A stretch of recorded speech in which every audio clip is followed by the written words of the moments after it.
Okay, so I'm over here at the Cellar job. I got the whore running. I'm gonna run that home. We're done with it here. Got equipment scattered all over the valley, so I'm gonna start trying to gather it up and bring it home. We had all that rain and it's just powder dry again.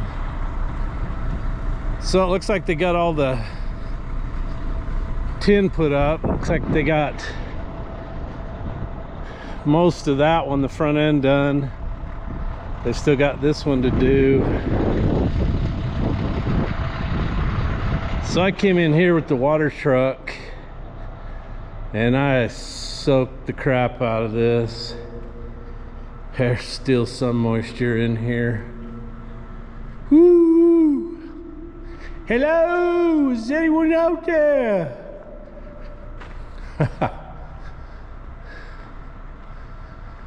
So I see lots of holes there. Looks like somebody's still got a lot of bolts to put in that.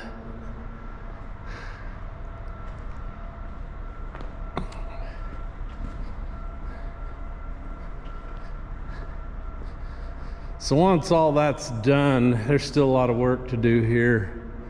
Electrical, the fan system. I don't even see a pole dropped out there yet from Idaho Power.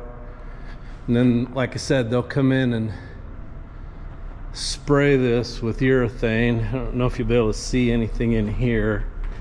Pretty dark hole. So you got two air plenums, one for each bay. I assume there's probably, I don't know if a door will go in there or not. I'm sure there is.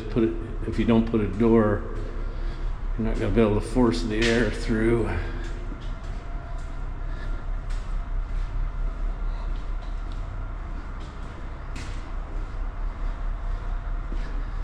You stand in one of these when those fans are going, holy moly, it's a wind tunnel.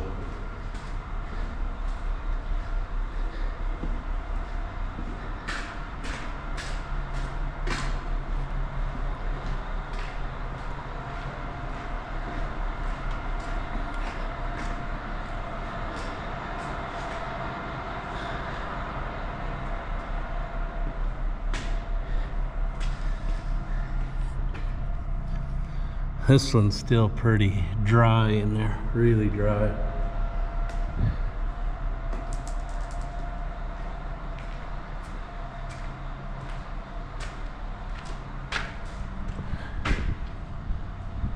And then this, I don't know what this stuff is, some kind of plasticky stuff. Because it's pretty humid in here, so you gotta have something that going to withstand all that humidity.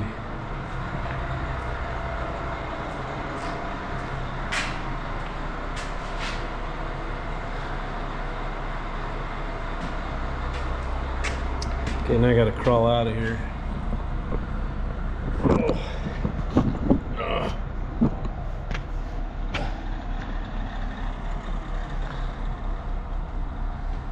So I don't know if there's nuts on the back side of, yeah, there is. So somebody has to be on the outside, somebody on the inside. One to put the bolt through, one to put the nut on and tighten it. And go all the way up over this.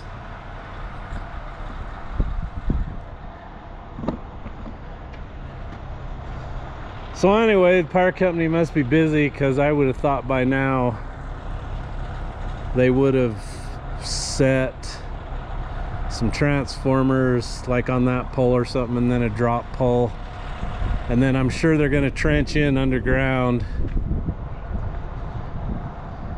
to get somewhere in here and go through this concrete, and then usually all the electrical panels will just be inside that door right there. Somebody asked me who pays for the porta potty. Not Jeff.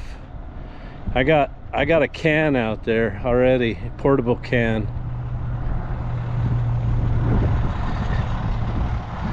So it looks like they brought in some 3/4 to pour this pad on. But oh, there's conduit, so there must be conduit out there already. So apparently electrical panel and stuff will all sit there.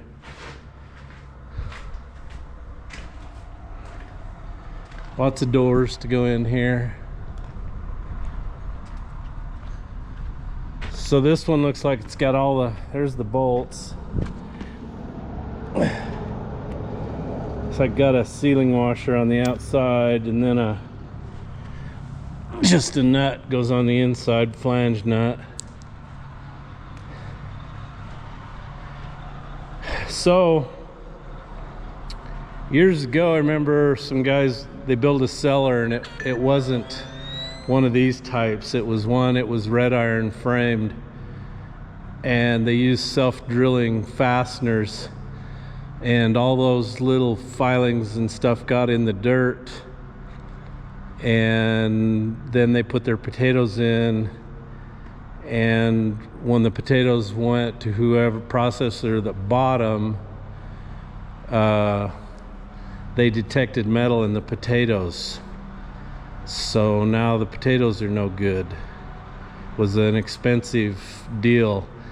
So with those type cellars, and I don't see them much anymore, you have to come in with a magnet and try to get all the iron out. And the same with these guys. I'm sure they're dropping nuts and bolts all over, and they end up getting buried in this powder dirt.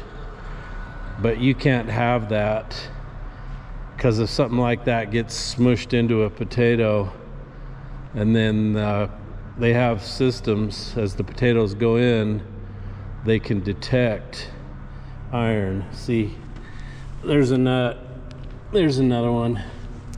So I don't know what these guys are going to do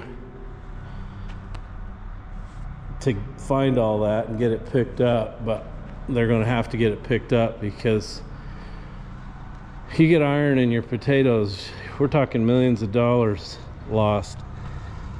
Stuff like this, sharp pieces, torch stuff, iron cuttings, you drilling, whatever, that's all got to get magged up. So anyway, I don't know why this is still open. I don't know if we're gonna have to come back and backfill that or not. I assume we will, but somewhere out here that conduit's got to come out. I have no idea where it is. They got a W and a D. I don't know if that's where the conduit is. I have no clue.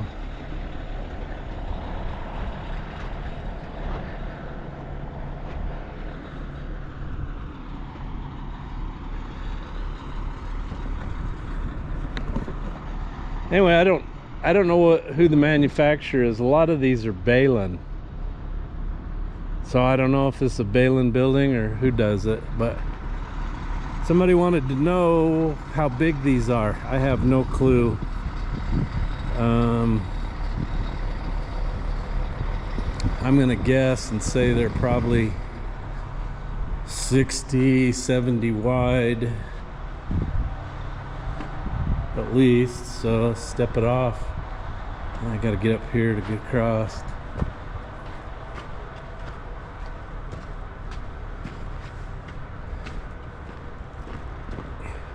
One, 2, 3, 4, 5, 6, 7, 8, 9, 10, 12, 13, 14, 15, 16, 17. 3 times 17 would be what? 3 times 7, 21, carrier 2 would be 50 feet wide, 51, something. Anyway, and then the length, geez, I don't know, what would you guess there? I'm gonna say 150, 50 by 150. Anyway, I think these cellars will hold 60,000 sacks, something like that. A sack is 100 pounds. A lot of taters, man. All right, well, I figured what I'd do is set the camera up, do a live video on the ride home. So let's see if I can get my new Samsung S23 phone, which I thoroughly hate, to connect to Wi-Fi hotspot my phone. See if I can get this to work. Why don't I like my S23? Because it doesn't have an SD card slot anymore, and everybody's gone away from a headphone jack. You have to have wireless headphones. I could go on forever. It's just hard to use. I don't like it. I'd take it back, but my old S9 Plus has about had it.